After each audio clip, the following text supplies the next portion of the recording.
بسم الله والحمد لله والصلاة والسلام على أشرف الأنبياء والمرسلين محمد وعلى آله وصحبه أما بعد. Louvor a Allah, que a paz de Deus esteja sobre o profeta Muhammad, seus familiares, seus companheiros. Amém. Boa noite, irmãos e irmãs. Assalamu alaikum wa rahmatullahi wa barakatuh. Que Deus abençoe a todos. Alguém tem uma pergunta sobre a aula passada, não entendeu algo? A gente parou na Muqaddima, né? Que é, a gente pode falar, a introdução do autor. Antes da gente ler qualquer livro, a gente tem que ler o que? A introdução, para entender o livro que a gente está lendo. E a gente também mostrou nas outras aulas também a importância da pessoa que seguir uma escola, ter uma escola como um guia. Até o próprio livro é o nome dele, o guia para o estudante, o guia para o aluno. Isso é muito importante, a pessoa ter uma escola, principalmente aquela pessoa que está procurando o conhecimento. Essa forma, a gente viu que os companheiros do profeta, que passou sobre ele, deixaram para os companheiros dos companheiros do profeta. Dessa forma, aprendiam, transmitindo o conhecimento dos sábios, não era através de livros somente. Como a gente viu, aquela pessoa que o livro for o sheik dela, a pessoa que ensina ela, o professor dela, como dizem os sábios, como Nawawi falou em seu livro, Al-Adhkar, e também em outros livros também foi citado podemos falar esse provérbio, esse dito, que aquela pessoa que o sheik dele é o livro, terá mais erros do que acerto. Terá mais erro do que acerto. Como a gente viu, irmãos e irmãs, nas aulas passadas. Então não queremos repetir tudo que a gente citou, mas abreviando.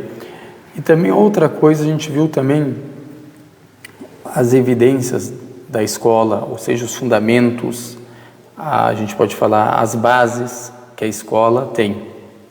Hoje a gente vai ver um pouco sobre esse livro que a gente vai estudar, que a gente viu que ele, o autor, a gente vai ver também, é claro, na introdução dele que ele fala, que ele, o autor, ele escolheu esse livro, ou ele resumiu e fez esse livro que é um resumo. Esse livro não é um livro grande, não é um livro que tem várias opiniões, é um livro na escola e também o que se estabeleceu na escola. A gente viu que ele morreu em 1033 e nasceu em 988. Al-Karami, rahimahullah, que é da Palestina, uma cidade, Tulkaram, na Palestina. Até hoje existe essa cidade. E a gente falou um pouco sobre a biografia dele. E ele mostra ali para a gente, na introdução, que além de ser resumido esse livro, ele não escolheu qualquer opinião, e sim a opinião que escolheram os sábios da escola. Como a gente viu, irmãos e irmãs, não é? Por exemplo, isso acontece, vamos falar que o Ahmad, ele tem duas opiniões sobre um assunto. Se eu tomar uma opinião dele sobre esse assunto, eu sou considerado Hanbali, você é considerado.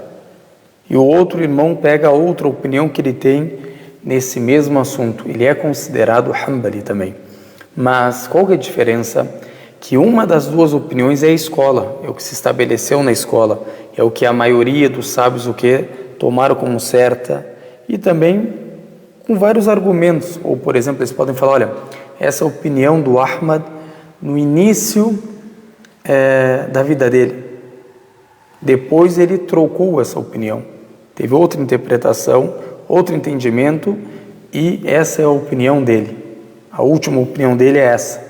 Aí é onde se estabelece a opinião da escola também. Como a gente viu, a gente explicou, quando que se estabeleceu, e a importância desse livro, também porque ele traz o que se estabeleceu na escola. Não adianta tu ler um livro antigo que ainda tinha várias opiniões dentro da escola e a pessoa não sabe qual que é a opinião que é correta. Isso aí os sábios, claro que eles sabem, de acordo com os fundamentos da escola, com as bases da escola, que a gente simplificou.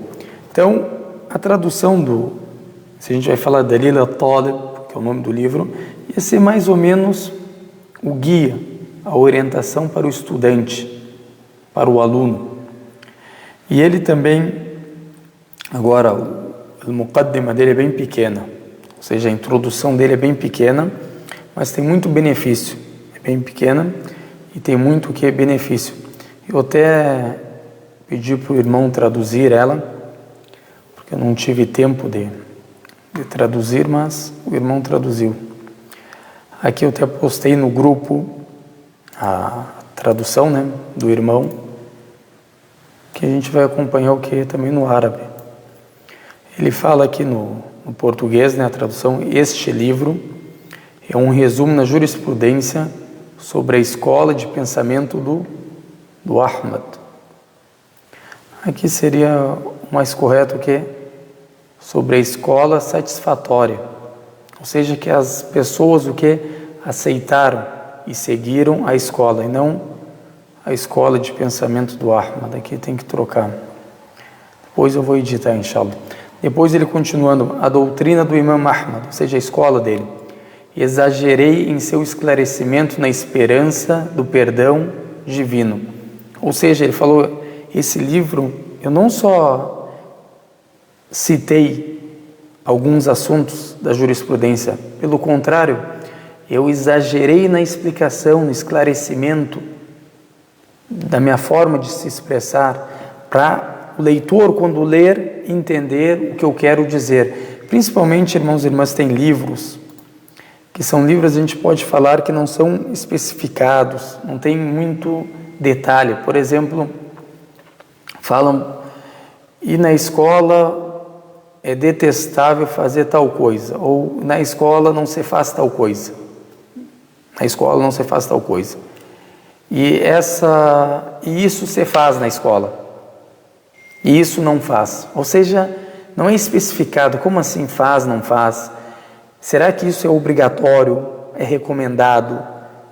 Quando fala e não faz isso na escola, o que significa que não faz isso na escola? Será que isso é detestável? Será que isso é ilícito? É pecado? Então não é específico. Então ele, o que ele fala? Olha, eu esclareci da melhor forma para a pessoa que ler, o leitor, entender aquilo. Quando por exemplo, aqui, e não faça tal coisa, isso aqui não significa que é detestável, sim proibido. Ele vai colocar proibido, vai acrescentar essa palavra para te saber o assunto. Como a gente vai ver depois, principalmente no primeiro capítulo, quando ele falar da água que é detestável. Ou seja, se você fazer ablução com essa água, ela é detestável dentro da escola. Mas é correta, sua ablução é válida? É válida. E a sua oração que você fizer com esse abdesto, com essa ablução, com esse wudu, também é válida. Você não precisa fazer a reposição,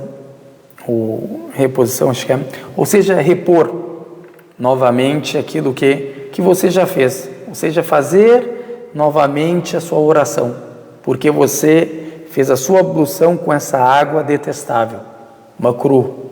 Isso aí a gente vai explicar, claro, com detalhes, mas aqui só simplificando. Outra coisa, às vezes é proibido utilizar essa água e também não é válido a sua ablução. Então você não pode rezar se você fizer a ablução com essa água. Mas isso às vezes em livros, principalmente livros que não são detalhados, podemos falar assim, o autor fala e essa água não pode usar. Mas tu não entende ali, será que é detestável, será que é proibido? Então os sábios, após esses sábios, eles explicaram o que eles queriam dizer com não pode fazer. O que eles queriam dizer com deve fazer. Será que deve fazer aqui significa que é recomendado ou é o que? Obrigatório você fazer. Tudo isso, irmãos e irmãs, o que? Para simplificar, para as pessoas entenderem. E principalmente a pessoa que procura o conhecimento. Eu quero ter um conhecimento maior. Eu não quero ficar, por exemplo, sempre dependendo de alguém. Por exemplo, as pessoas que são sheiks hoje, são tudo o quê? Seguidores de alguma escola. Não tem capacidade nenhum dessas pessoas, ou nenhuma dessas pessoas, de ter opinião própria.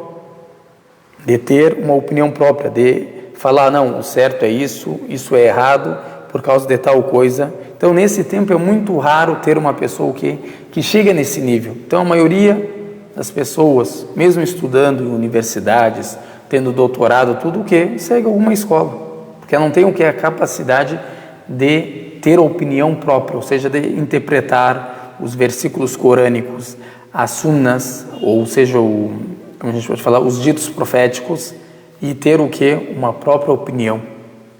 Ao contrário, às vezes, o que? Dessas escolas. Então, hoje em dia não tem pessoas dessa forma. Hoje em dia não tem pessoas dessa forma. Então, por isso que qualquer opinião que você escutar é de acordo o que? Com uma dessas 4 escolas.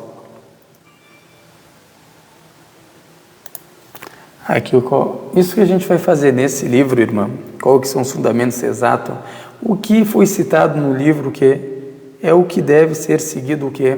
Na escola. A gente, claro que o livro não tem o que? Evidências, como vocês vão ver, mas a gente vai o que? Explicar. Vamos mostrar a evidência da escola, ou é um dito profético, ou é um versículo do Alcorão, dependendo o que? Do assunto da jurisprudência. Isso a gente vai o que? Mostrar. Então, não se preocupe, vai ser bem fácil o que? O entendimento. Então, aqui outra coisa que a gente vê aqui nessa introdução onde a gente parou. Exagerei em seu esclarecimento na esperança do perdão divino. Então, isso é importante. Ou seja, ele fez isso esperando, na esperança de Deus, o Altíssimo, que perdoar ele. A pessoa, quando procura o conhecimento, irmãos e irmãs, primeiramente é para agradar Deus, o Altíssimo. Em segundo lugar, o que? Tirar essa ignorância enorme que existe em todos nós.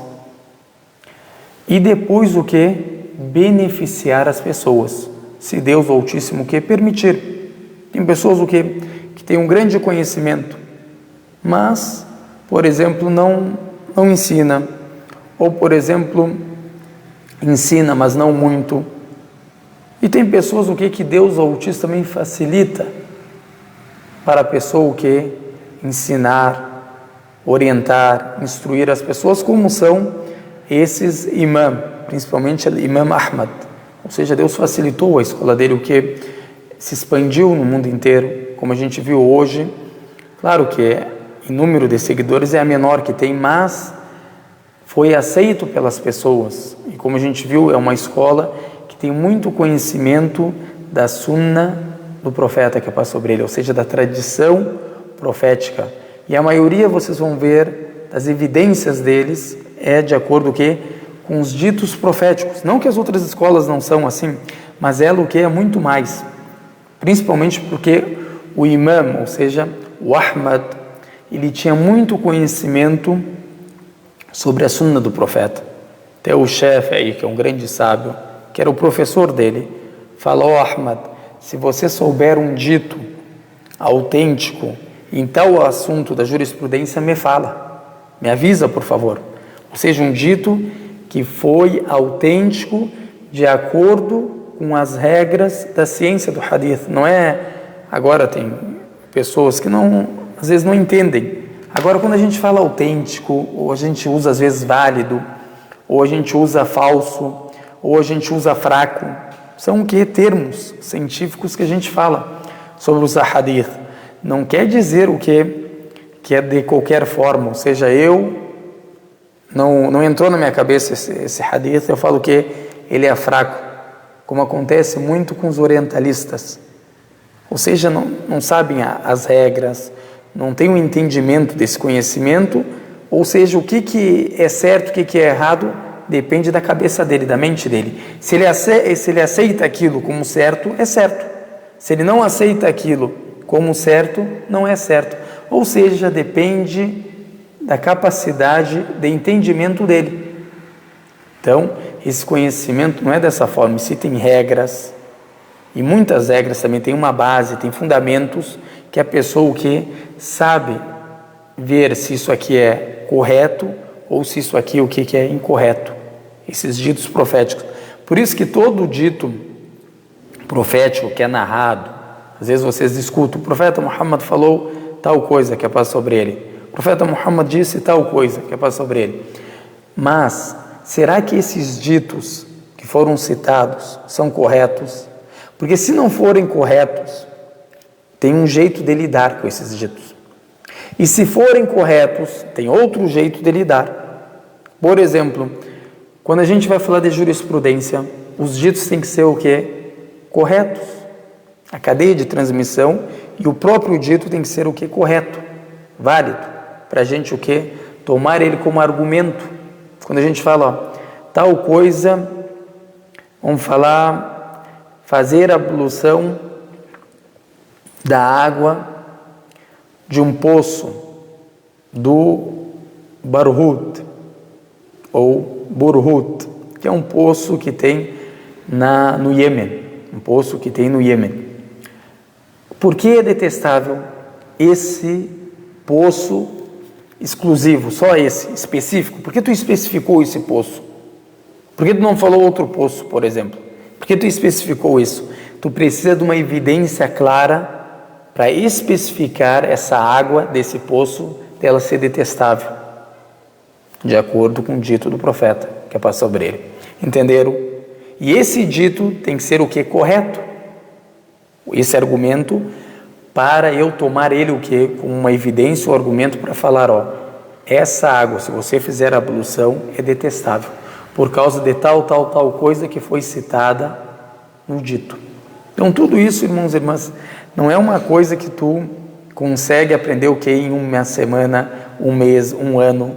Às vezes tu precisa de toda uma vida para entender essas coisas.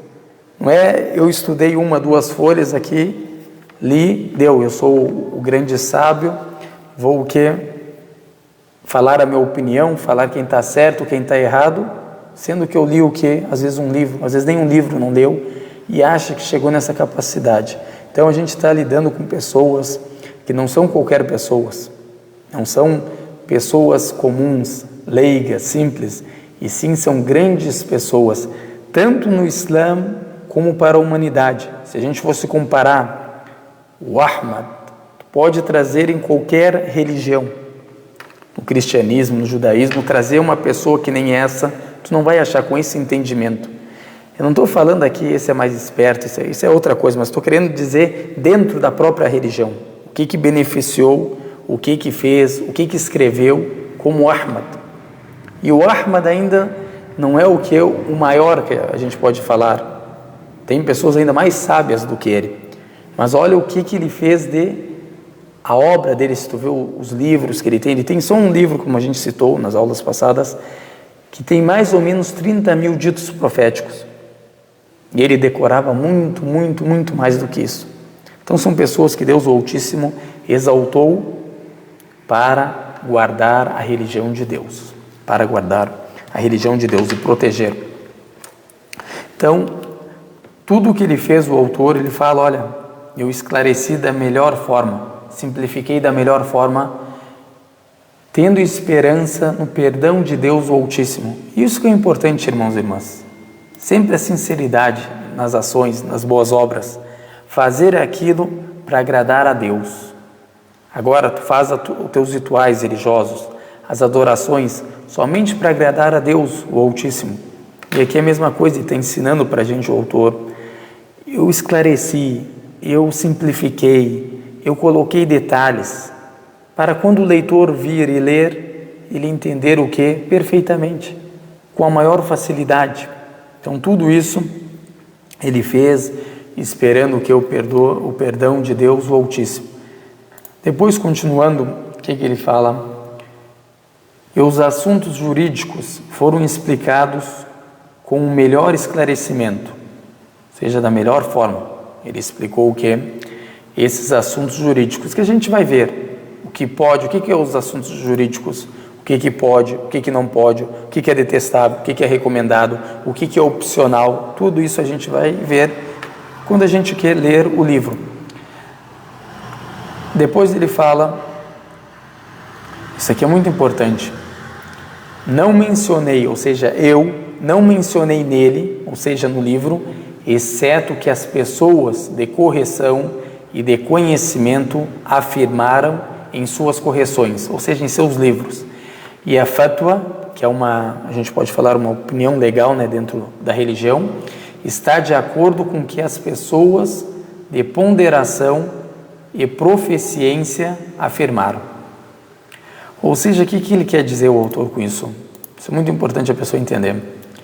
Ele fala, olha, eu não lembrei no livro, exceto aquilo que as pessoas de correção, ou seja, que os que corrigem a escola, não são qualquer pessoa. Isso aí, por exemplo, está falando sobre Al-Mardawi, Al-Hajjawi, Ibn Najjar e outros, Ibn Qudama, Ibn Taymiyyah, Ibn Muflih, Ibn Qayyim, outros também, citando o que? As pessoas que afirmaram, isso aqui é a escola, essa é a opinião que é da escola, e que corrigiram, por exemplo, essa opinião que não é a da escola, a opinião da escola é essa aqui, ou seja, deixa para lá essa opinião da escola. Depois a gente vai ver de acordo com que eles fazem isso. Claro que eles têm o que? Fundamentos, regras. Primeiro fundamento deles, de acordo com o Corão e a Sunna. Que concorda com a Sunna, com o Corão e com a Sunna, é o que eles tomam como correto dentro da escola. Outra coisa, às vezes é por causa de livros. Tem um livro de um autor e um livro de outro autor dentro da escola. Esse autor, o que? Tem muito mais conhecimento na escola do que esse autor. Então, coloca o livro dele na frente desse livro. Ou um sheik e outro sheik. Esse sheik tem muito mais conhecimento, esse sábio, do que esse sábio dentro da escola. Eu coloco ele o que é na frente. Ou seja, o que ele fala que é correto é na frente do que esse fala que é, por exemplo, correto, mas é diferente do que esse. Eu pego essa opinião. E vários outros exemplos, que a gente vai ver isso no decorrer das aulas. Depois ele fala sobre a fatwa. Fatwa é aquilo que se estabeleceu, ou seja, aquela opinião legal dentro da escola, que se alguma pessoa perguntar, por exemplo, se uma pessoa, vamos falar que tem um assunto, uma pessoa pegou água à força de outra pessoa, ou seja, uma pessoa estava vendendo água, e veio uma pessoa e pegou à força essa água, não comprou, pegou de forma injusta, injustamente pegou essa água desse vendedor, e com essa água ela fez o que? A ablução. Com essa água ela fez a ablução. Agora, se tu for perguntar para um sábio da escola, o que ele vai falar para ti? Que essa ablução é inválida, não é correta. Essa é a opinião que é correta da escola.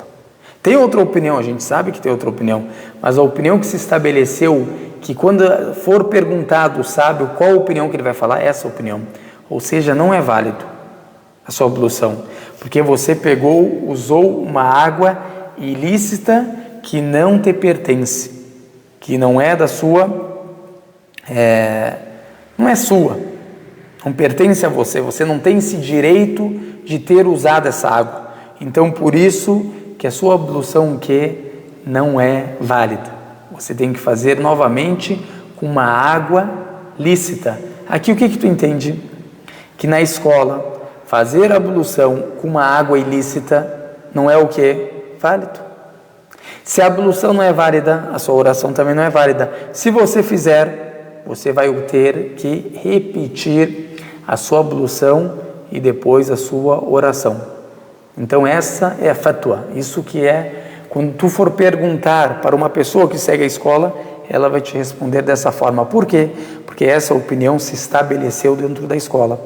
Ou seja, se tu for para uma pessoa que segue o Ahmad, a escola, no Brasil, ou tu for na Inglaterra, ou tu for na Arábia Saudita, ou tu for na França, vão te responder da mesma forma. Por quê? Porque a escola se estabeleceu o quê?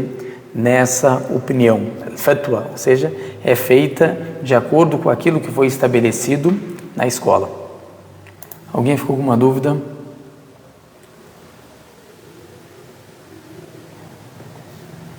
A irmã está perguntando por que os irmãos fumam cigarro.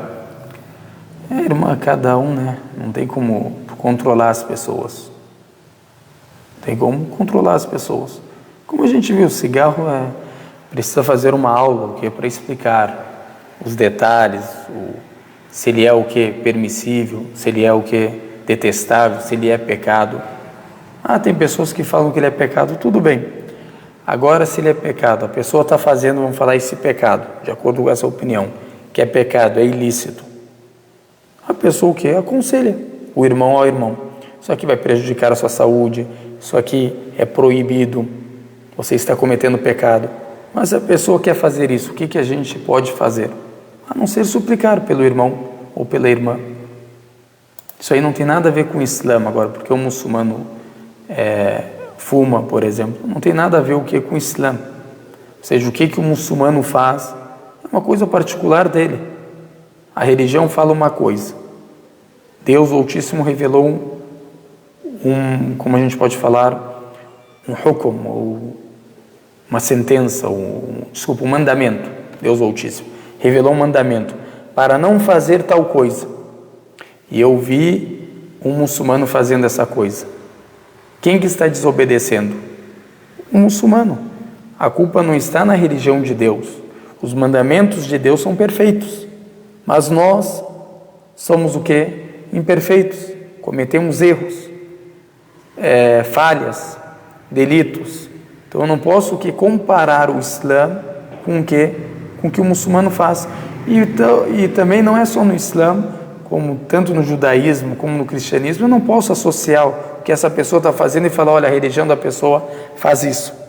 Eu vejo um cristão, por exemplo, fazendo tal coisa, que é um delito, é uma obscenidade, é pecado, e falar, não, o cristianismo incentiva as pessoas a fazer isso. Então, você tem que saber o que separar entre a ação, a obra do ser humano e aquilo que Deus, o Altíssimo, revelou. Então, aqui o que é, irmãos e irmãs? A introdução, como eu falei, bem pequena a introdução dele, mas ele conseguiu simplificar para nós o que ele vai falar nesse livro, ou seja, que tudo o que ele citar é a escola, é de acordo com o que os sábios tomaram como a opinião da escola. Tem três opiniões na escola, qual que é a correta? Que se eu for perguntar, eles vão me responder o que se estabeleceu na escola. E ele também, o autor, ele fez esse livro, quando ele escreveu esse livro, ele se baseou em 4 outros livros que ele se baseou para escrever esse livro. Então, o primeiro livro que ele se baseou, Al-Karami, rahimahullah, foi Al-Insaf, Al-Mardawi, que é um livro bem grande, tem 12 volumes, não é um livro pequeno, seja um livro grande. E também ele cita nesse livro várias narrativas e opiniões do Ahmad e também da escola em si, não só do Ahmad, mas como os sábios da escola. Então é um livro de 12 volumes, é muito importante para quem já quer ter um conhecimento, quem já estudou bastante a escola e está preparado para ler esse livro. Não tem livro melhor, também porque tem muitos detalhes, muitos assuntos que ele especificou, Al-Mardawi, rahimahullah, e a gente falou um pouco desse sábio na aula passada, que foi um grande sábio da escola. Depois, outro livro também que ele tomou como base e fundamento é o livro também do Mardawi, que é Tanqih al-Mushba', que é um livro pequeno, é um volume só, mas o que tem de benefício? Esse um volume é mais importante do que os outros 12 que ele escreveu. Por quê? Porque esse um volume foi o último que ele escreveu, foi o último do autor. As últimas opiniões dele foi nesse Tanqih, que é o último livro dele, que ele escreveu na vida dele, Al-Mardawi. Então, o que ele queria corrigir daqueles 12 volumes, ele corrigiu o que nesse. Por isso, se tiver uma divergência entre esse livro e esse livro, a gente coloca na frente o último livro dele, que é onde ele o que corrigiu. Isso é muito importante, irmãos e irmãs, a pessoa saber. Às vezes tem grandes autores, sábios, que, por exemplo, eles têm livros e livros. Aí vai a pessoa ali, leiga, pega a opinião dele num livro e fala: a opinião do fulano é tal coisa. Ele tem a tal opinião, mas não sabe que essa pessoa que voltou atrás, não é essa opinião que ele tomou mais como certa, de acordo com evidências, tanto do Alcorão como da Sunna, tomou outra opinião. Ou tinha um dito profético, por exemplo, que ele não conhecia, e quando ele conheceu esse dito, ele o que? Tomou essa outra opinião. Mas a pessoa leu um livro que é antigo dele, ele tinha o que? Outra opinião. Isso acontece muito, às vezes, a falar, e o fulano, a opinião dele é tal opinião, mas na verdade não é.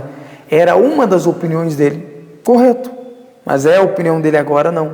Então isso aí o sábio sabe diferenciar o tempo que ele escreveu, o tempo que ele não escreveu. E ele mesmo, Al-Mardawi, rahimahullah, ele fala no Tanqih: o que eu escrevi lá no Insaf, se tiver alguma coisa o que é diferente do que está nesse livro, o correto é o que está nesse livro. Ele deixou o que é especificado. Por que eles fazem isso, os sábios? Que às vezes, irmãos e irmãs, um livro grande como aquele é 12 volumes. Então ele ficou anos e anos escrevendo aquilo. E os alunos na frente dele. E ele falando: e o correto é isso. Isso aqui é incorreto. Explicando. Às vezes ele passou nesse livro uma vez só. Ou seja, não voltou, não revisou. Quando ele fez esse último livro, a Tanqih, ele revisou várias vezes antes de morrer. Ou seja, ele acabava de ler, mandava os alunos novamente: vamos ler novamente esse livro. E ia o que? Corrigindo, colocando, especificando, detalhando alguma coisa que precisava o que? De detalhe. Uma coisa que estava errada, ele mudava, colocava o que? O certo. Então, tudo isso que deixou esse livro que com um patamar maior do que o outro, mesmo sendo o que muito menor, mas porque ele o que revisou. Por isso que agora, até quando tu fala com um sábio, tu fala: tu escreveu um livro tal tempo da sua vida. Ele fala: olha, aquele livro que eu esqueci, que eu escrevi, eu tinha 22 anos. Hoje eu tenho o que? 60 anos. Tem muitas opiniões daquele livro que eu não tenho mais, que eu não sigo, por causa de evidências que eu descobri o que? Durante a minha vida. Isso é a humildade dos sábios. Por isso, o melhor dos livros é sempre quando a pessoa escreve o que? No fim da vida dele, que é onde a pessoa o que? Adquiriu mais conhecimento, chegou num patamar mais alto do conhecimento.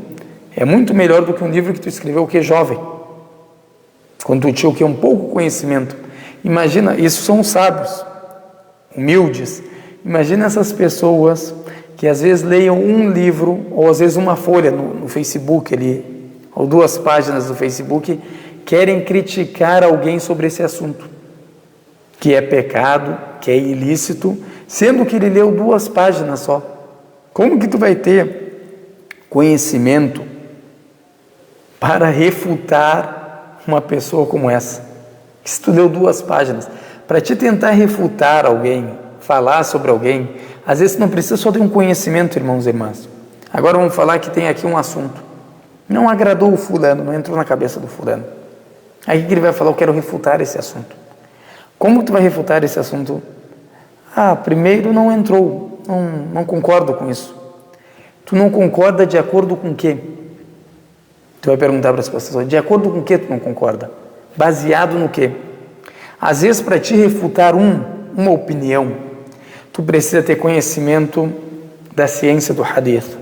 Tu precisa ter um grande conhecimento na língua árabe. Tu precisa ter um grande conhecimento dos fundamentos da jurisprudência. Tu precisa ter um grande conhecimento na própria jurisprudência. Tu precisa ter um conhecimento no maqasid, ou seja, os objetivos da Sharia. Às vezes tu precisa ter conhecimento no tafsir, só para o quê? Refutar uma evidência. Tu precisa de quantos conhecimentos, de quantas ciências para te refutar o quê? Uma opinião. Por isso que esses sábios, irmãos e irmãs, como a gente fala, não é uma pessoa pensando sozinha, são milhares e milhares de sábios que seguiram essa escola e seguem até hoje, pensando todos juntos. Por isso que a gente pode falar pensamento, a opinião grupal, congregação, é muito mais forte que a opinião que é do indivíduo sozinho. Não estou falando que eles têm a verdade quando tem um grupo maior, mas tem muito mais chance de ter a verdade, a gente pode falar assim, de estarem o que? Corretos, do que uma pessoa sozinha pensando. O que não vem para você de entendimento, vem para o seu irmão, vem para o seu outro irmão. Imagina isso aqui, séculos e séculos e séculos, milhares e milhares de sábios, o que? Vendo, analisando. É uma análise científica, uma análise, como hoje falo, acadêmica. Não é qualquer análise, não é um cara fora da casinha, como a gente fala, que não sabe nem o que é o alfabeto, fala para ti o que? Não, isso aqui é incorreto. De acordo com o que?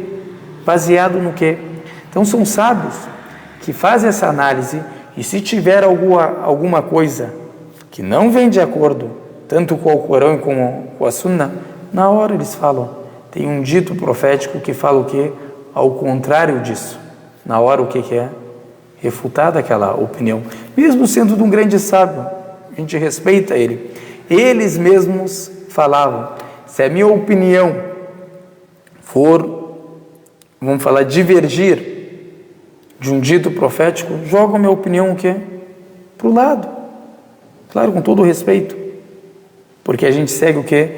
O Corão e a Sunna. Mas essas escolas, irmãos e irmãs, como a gente falou, não tem um assunto que eles vão trazer, a não ser de acordo com o Corão e a Sunna, ou um dito de um companheiro do profeta, uma opinião de um companheiro do profeta, que a gente viu que na escola do Ahmad é o quê? Uma evidência.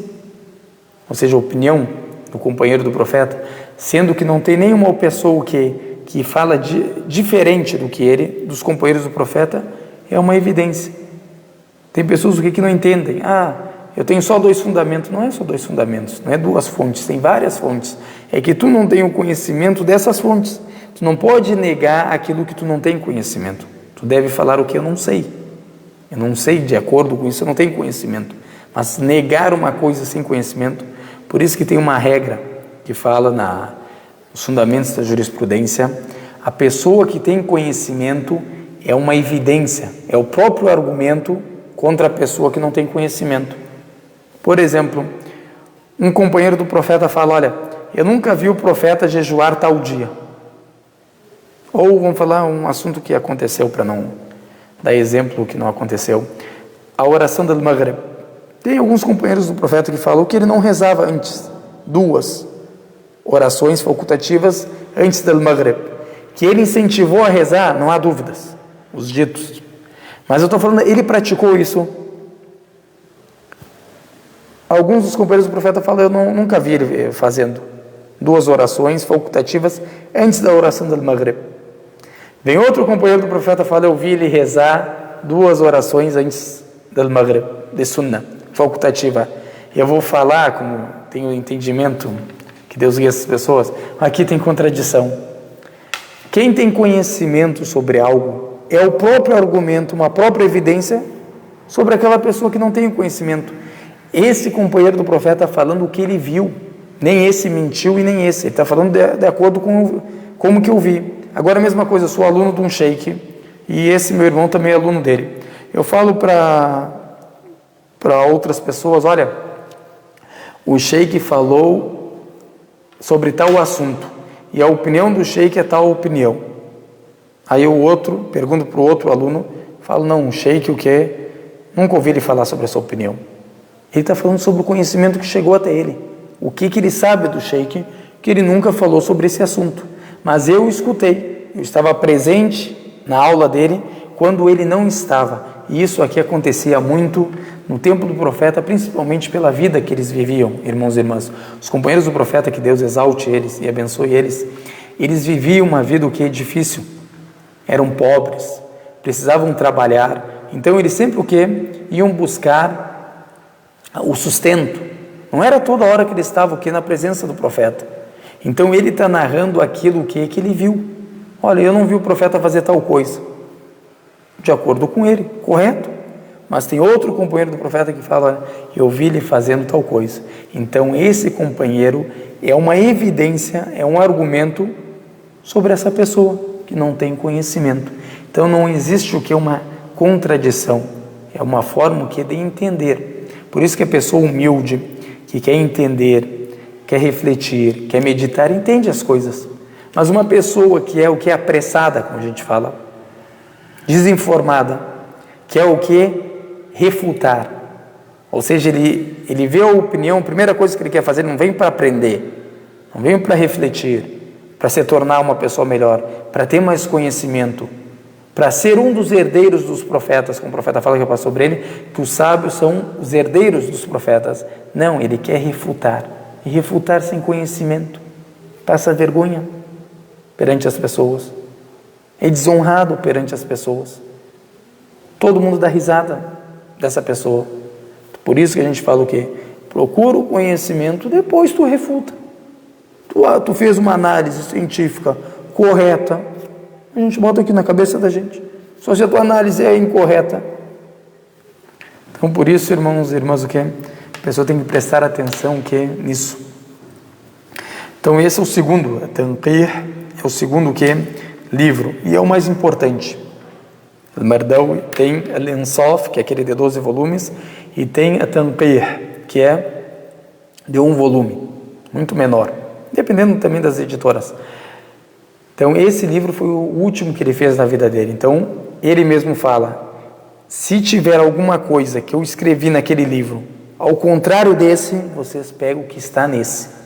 Por quê? Porque foi o último livro que ele escreveu e que ele revisou.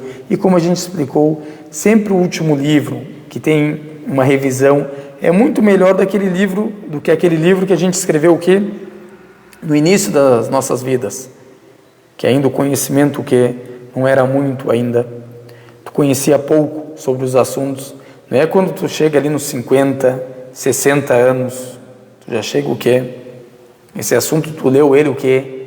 10, 15, 30 vezes. Foi perguntado, não leu só um livro sobre esse assunto, leu 20, 30 livros sobre esse assunto. Aí sim eu falo, o correto é isso. De acordo com a minha interpretação, não falo que isso é verdade, mas de acordo com as evidências que tenho, tanto do Alcorão como na Sunna, o correto é isso. Por isso que vocês enxergam às vezes o que? Algumas divergências sobre alguns assuntos. Por causa disso, uma forma de interpretar, de acordo com alguns fundamentos que são diferentes que esses fundamentos. Então tudo isso a gente vai o quê? Simplificar na hora de explicar esses assuntos. Depois o terceiro livro que ele se baseou, a gente viu os dois, do Al-Mardawi, rahimahullah, que morreu o Mardawi em 885. Ou seja, não faz tanto tempo assim, vamos falar mais ou menos uns 700 anos, ou menos, 600 anos, mais ou menos, que ele o que faleceu. E ele na escola o que é um dos maiores patamares que tem, principalmente para saber qual que é a escola. E ele mesmo, Al-Mardawi, ele fala, eu li os livros do Ibn Qudama, rahimahullah, que morreu em 620, que é um grande sábio. Ele fala, os livros dele, ele fala muito o que, no geral, palavras genéricas. Então eu resolvi especificar, simplificar o que ele quer dizer de acordo com a escola. Tipo quando ele fala, e não pode fazer tal coisa. Ele fala assim, Ibn Qudama, rahimahullah. O que ele chega, o Mardawi, fala, isso aqui ele está querendo dizer, não pode fazer tal coisa, que isso é detestável e não proibido. Aí depois um outro assunto, e pode fazer tal coisa. Isso quer significar que é recomendado, não é que é obrigatório. Tudo isso que ele simplificou, detalhou, para a pessoa quando lê entender, que na escola, por exemplo, não é proibido. Agora, por exemplo, tem umas pessoas que criticam quando a pessoa quer rapa um pouco aqui, ou seja, deixa isso aqui maior do que isso. Aí fala, o profeta proibiu o qaza, que é o moicano, acho que chamam. E a pessoa nem está com moicano, não entende nem o próprio dito. Vai lá criticar o irmão, falar que é pecado, falando que a desgraça de Deus está em cima dele. E tu sabe como que é? Parece um filme de Hollywood. E não é nem o cabelo que o irmão está usando, não tem nada a ver com o dito do profeta. Ele não entendeu o dito e está criticando uma coisa que ele não entendeu. Agora na escola, quando falaram sobre esse assunto, o que ele fala, Mardawi? Yukrahu. Ou seja, é detestável, não é pecado, não é proibido, é detestável na escola. Por quê? De acordo com várias evidências que mostram que essa proibição do profeta é o quê? Detestável, não quer dizer o quê? Proibido. Pode ser proibido? Pode, mas em algumas ocasiões. Então, esses detalhes, essas especificações, não é qualquer pessoa que entende.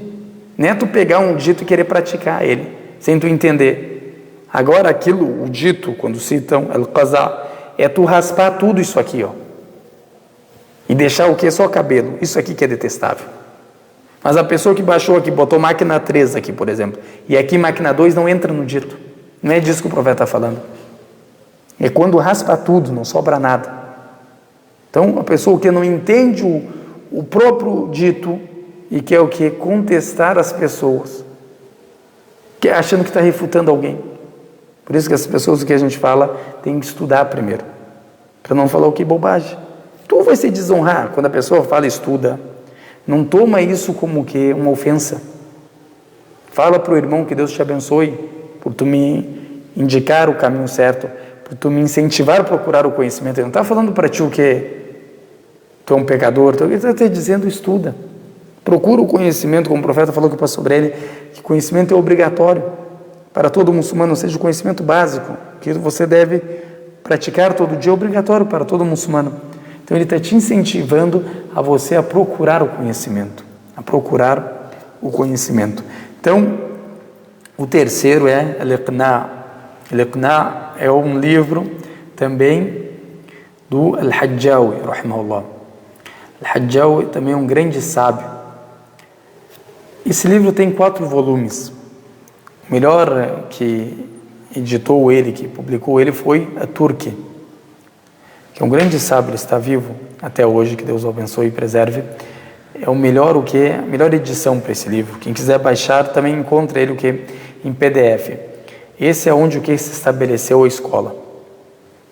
E depois Al-Muntaha, Ibn Najjar, que ele também tomou que é o 4º livro, que ele tomou como base.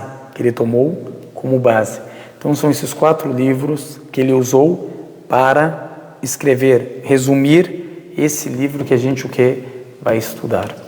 Sobre esse livro que a gente vai estudar. O Al-Hajjawi morreu em 968, o Ibn Najjar 972, ou seja, tem 4 anos entre eles. E aí é onde que se estabeleceu a escola, nesses 2 livros, tanto no Muntaha como no Al-Iqna' do Al-Hajjawi, rahimahullah. Então, nesses 2 livros que se estabeleceu a escola, a opinião das escolas, da escola, se estabeleceu nesses 2 livros. E a maioria, a gente pode falar, desses 2 livros concordam um com o outro. Tem alguns assuntos que divergem, mas a maioria dos assuntos eles concordaram. Então é baseado nesses livros que ele escreveu, Dalil al-Talib, que é um livro, como a gente viu, muito estudado, principalmente nos lugares que tem Al-Hanabila, a escola. Agora, se tu vai para Al-Madina, a escola que é? Hanbali.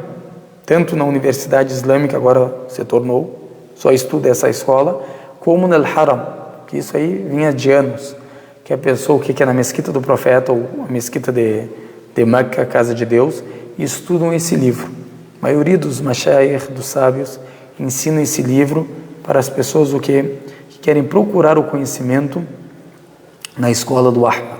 Querem procurar o conhecimento de acordo com a escola do Ahmad. Então isso aqui é importante a pessoa anotar e saber que esse livro foi baseado o resumido desses 4 grandes livros, que é primeiro Al-Insaf del-Mardawi, Al-Tanqih del-Mardawi, são os 2 dele, Al-Iqna' del Hajjawi, e o último que é Al-Muntaha, de Ibn Najjar. São esses 4 livros que o autor resumiu e se baseou. Como a gente viu, são livros que se estabeleceu a escola. Alguém ficou com uma dúvida, não entendeu algo, ficou confuso? Sinta-se à vontade em perguntar, não sai daqui com dúvidas.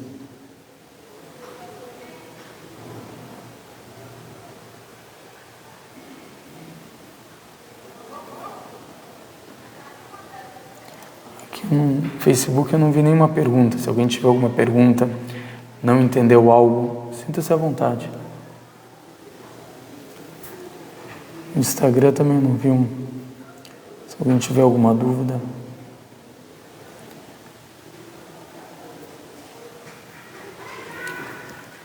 Também não. No Zoom alguém tem uma pergunta, uma dúvida?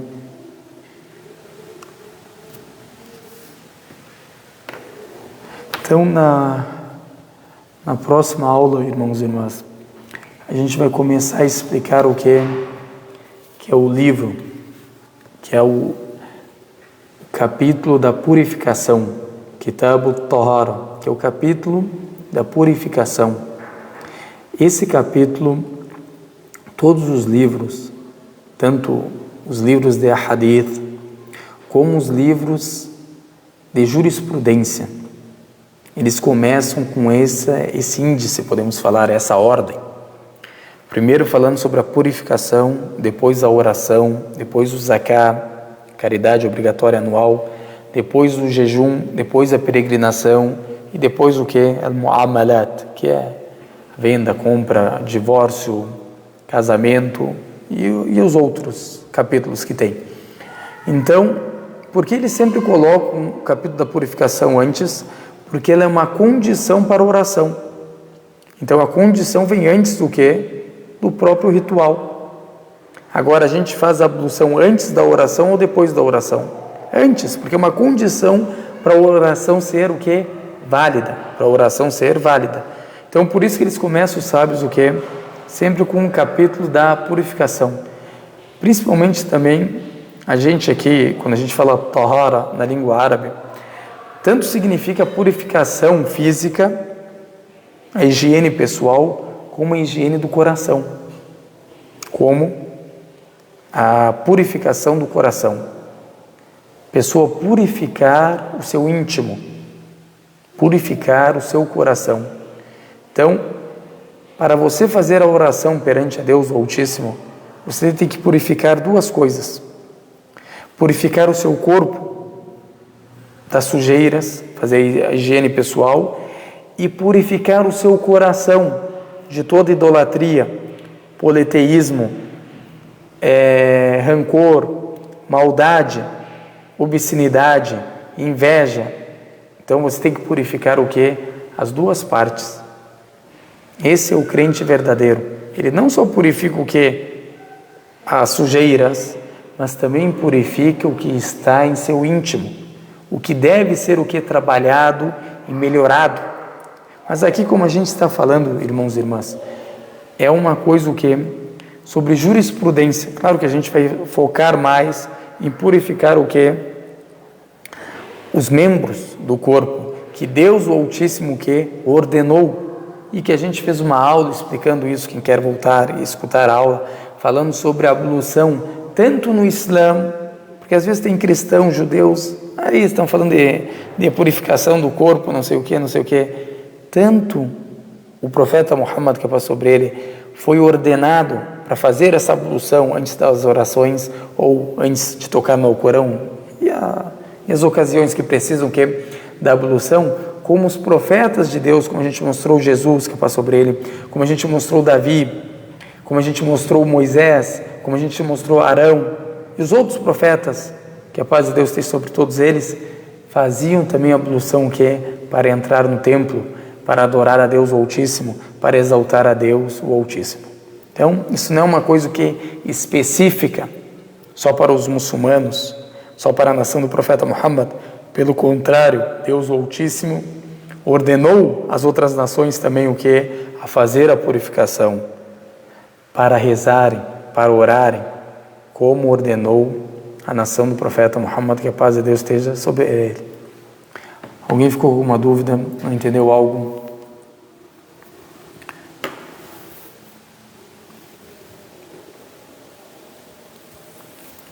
Sintam-se à vontade. Não sei se eu me esqueci de falar algo. Aqui a introdução, a gente citou uma parte, né, da introdução dele, bem pequena na verdade. Pois tem outra parte que ele cita. Ele começa com Bismillahirrahmanirrahim, ou seja, em nome de Deus, o clemente e misericordioso. A gente inicia, nós muçulmanos, se vocês prestarem atenção, para quem não é muçulmano, e para quem é muçulmano e quer o que? Aprender, é claro, que a gente sempre inicia nossas palestras, ou qualquer coisa que a gente vai fazer, falando em nome de Deus.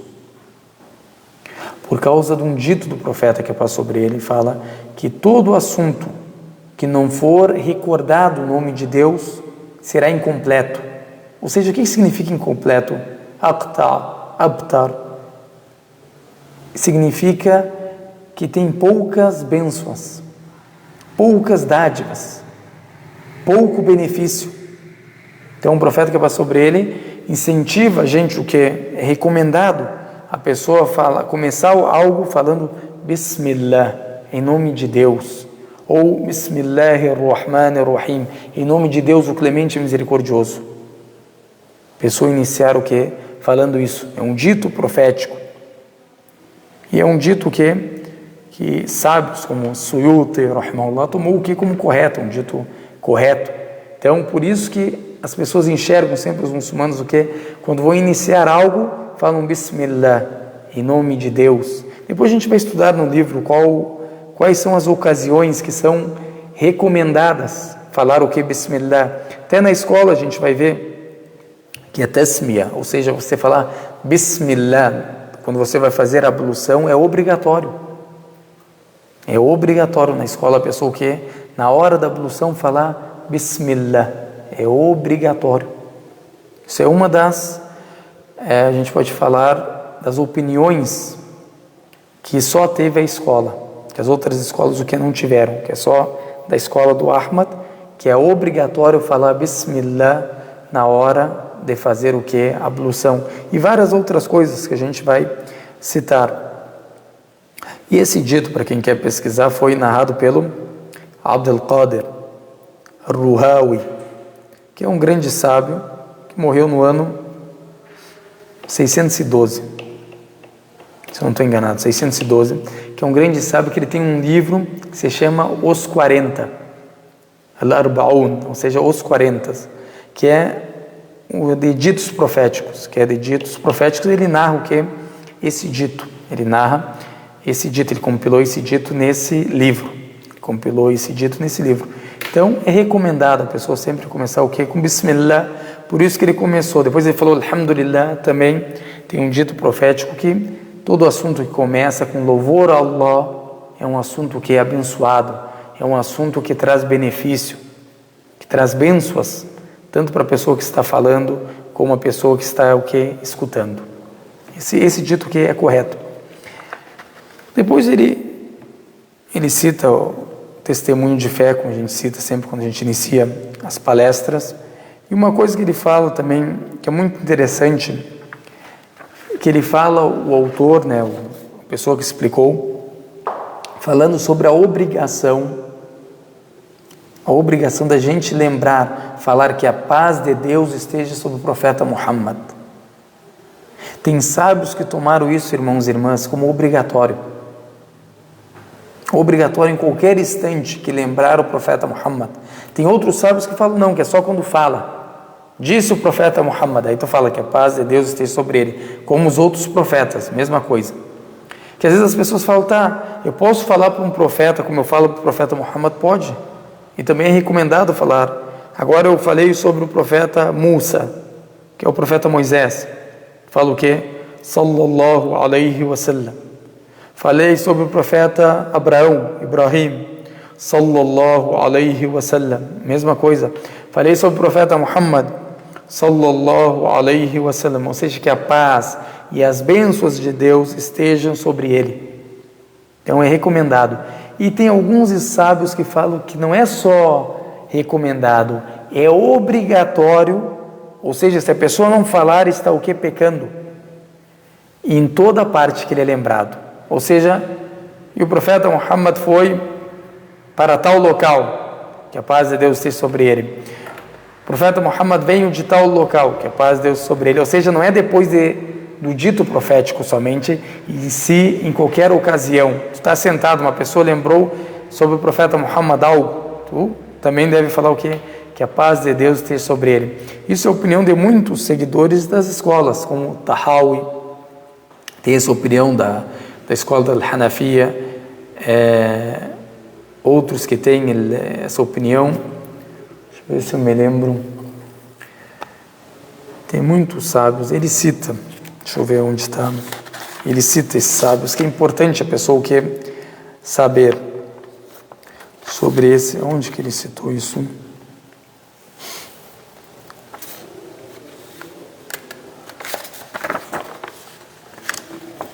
Que é importante o que a pessoa sempre lembrar. Falou, ou qualquer profeta, irmãos e irmãs, não é só o que é o nome do profeta Muhammad, e sim, qualquer profeta que for citado, a gente o que deve falar que a paz de Deus esteja sobre ele.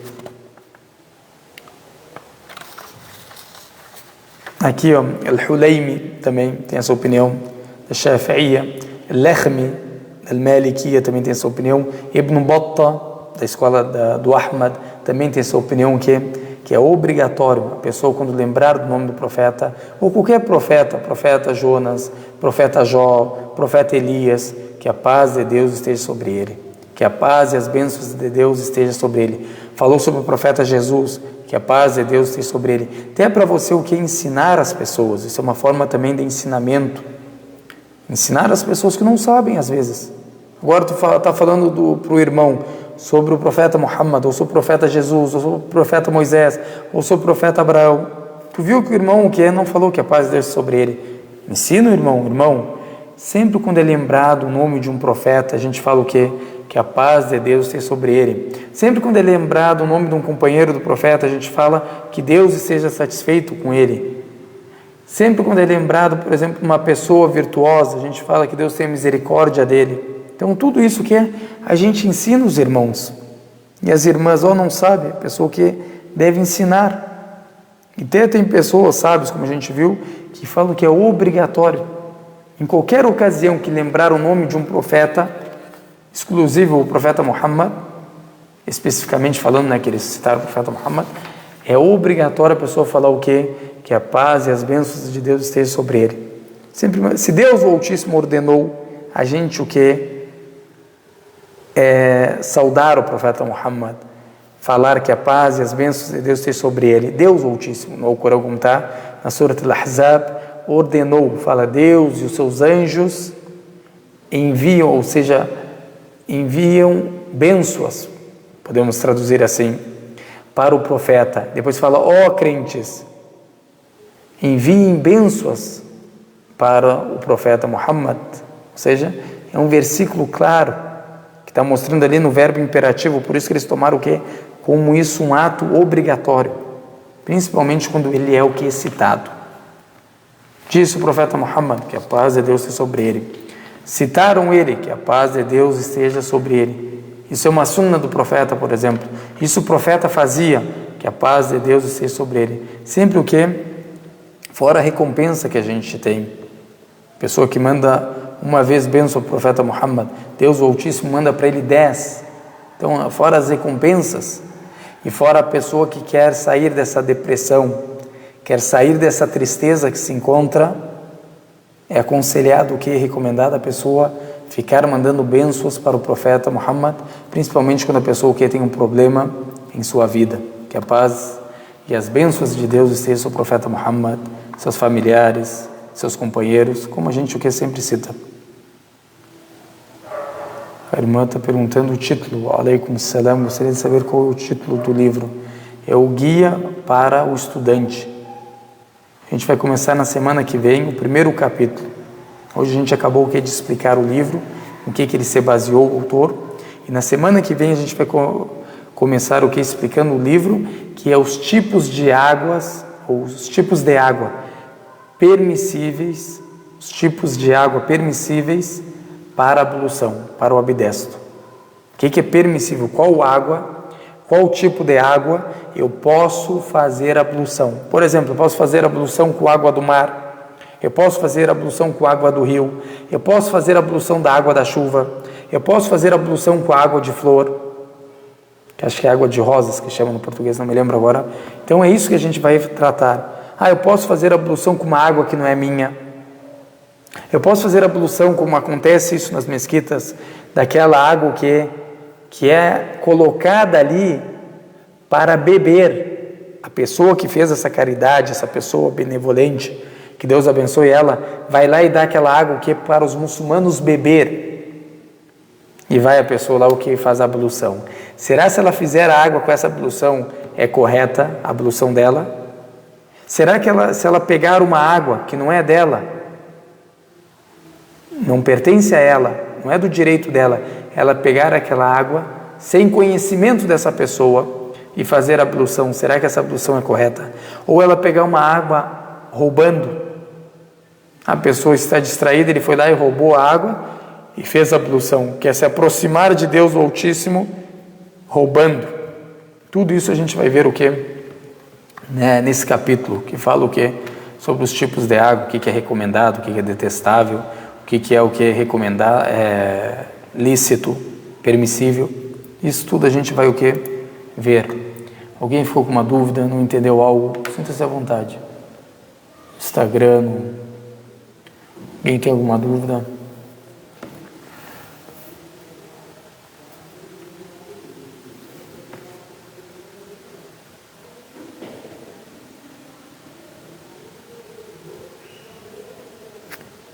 Ninguém tem dúvidas, né? Então, a próxima aula, inshallah, a gente vai começar a explicar a primeira página do livro, que é o capítulo da purificação. Toda aula a gente vai traduzir, o que a gente vai estudar. E vamos mandar em PDF, inshallah. E para a pessoa já ler um pouco e ver qual que é o assunto da aula. Claro que ali vai estar só o livro. A explicação a gente vai ter na aula. Então eu aconselho a pessoa a ter um caderno, alguma coisa para ela colocar embaixo de cada coisa que está no livro, tipo o tipo que purifica, por exemplo. Tanto ele purifica como ele é o que limpa. Quais são os exemplos disso? Qual que é a evidência disso? A gente vai citar o versículo do Alcorão, por exemplo, na Sura 8, Al-Anfal, Deus fala que é permissível. Depois, um dito do profeta, em tal livro, vamos citar. Depois a gente vai para outro assunto. Cita também as evidências que eles tomaram. Por que eles falaram isso? Por que essa interpretação? Por que isso é lícito? De acordo com tal versículo, de acordo com tal dito, de acordo com a opinião de um companheiro do profeta. Então, tudo isso a gente vai especificar, ou de acordo com o consenso religioso que todos concordaram, toda a nação do profeta Muhammad concordou que isso é permissível. Tudo isso a gente vai ver com evidências, vamos esclarecer. Então não vai ser difícil, inshallah, a pessoa vai conseguir entender com maior facilidade. A gente também repete as coisas, até se a pessoa não pegou na primeira vez, na segunda vez a gente troca algumas palavras, pode ser mais fácil para a pessoa entender. Não entendeu na segunda vez, explicamos uma terceira vez. Não há problema. O problema é a pessoa sair sem entender. No começo eu sei que a pessoa às vezes fica meio perdida, mas isso é em qualquer conhecimento. A gente, quando vai estudar numa universidade, estuda ali 4, 5 anos, se forma, depois de 10, 15 anos, 20 anos, a pessoa olha para aquilo que estudava, fala, é uma coisa de criança isso. Mas no tempo que ela estava na universidade, ela ficava com cabelo branco para aprender isso. Isso é normal, isso faz parte da vida. Então, se a pessoa tiver perseverança, paciência, a pessoa vai aprender. E vai praticar a religião com conhecimento. Aquela pessoa que pratica a religião com conhecimento é que nem aquela pessoa que fica perguntando. Não se compara. Deus Altíssimo fala que não se compara. Então aquela pessoa que procura o conhecimento é que nem aquela pessoa que quer tudo que é do jeito dela, da forma dela. Não, essa pessoa tem humildade. Deus exalta essa pessoa. Como o profeta fala que está sobre ele, aquele que Deus quer um bem para ele. Preste atenção nesse dito. Aquela pessoa que Deus quer um bem para ela, Deus facilita para ela o conhecimento religioso.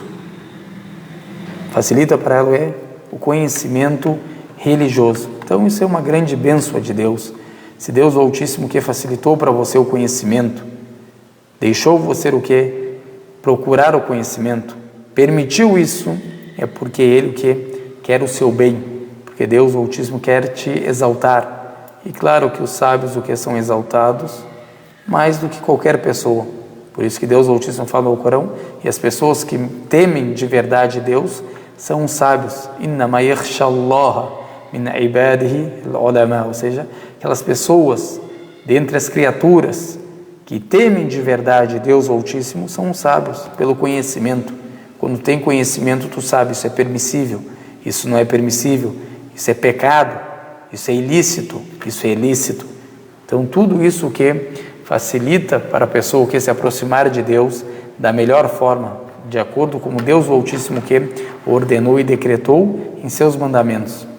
Então, já que ninguém tem uma pergunta, que Deus abençoe a todos e facilite para nós a busca do conhecimento e a prática do conhecimento adquirido, e que Deus perdoe nossos pecados e tenha misericórdia de nós e abençoe a gente onde quer que a gente esteja e guie todas as pessoas para a senda reta e firme nossos corações no Islã e faça a gente morrer muçulmanos e faça de nós misericórdia para as pessoas e não faça de nós castigo para as pessoas. E que Deus facilite para nós a entrada no paraíso em paz com os profetas, os mensageiros, os verídicos, os mártires e as pessoas virtuosas. E que Deus afaste nossas faces do fogo do inferno, como afastou o Oriente do Ocidente, e não castigue a gente no túmulo. Amém. Wa sallallahu ala sayyidina Muhammad wa ala alihi wa sahbihi wa sallam. Wassalamu alaikum wa rahmatullahi wa barakatuh. Boa noite, irmãos e irmãs. Que Deus abençoe a todos e até a próxima aula, inshallah.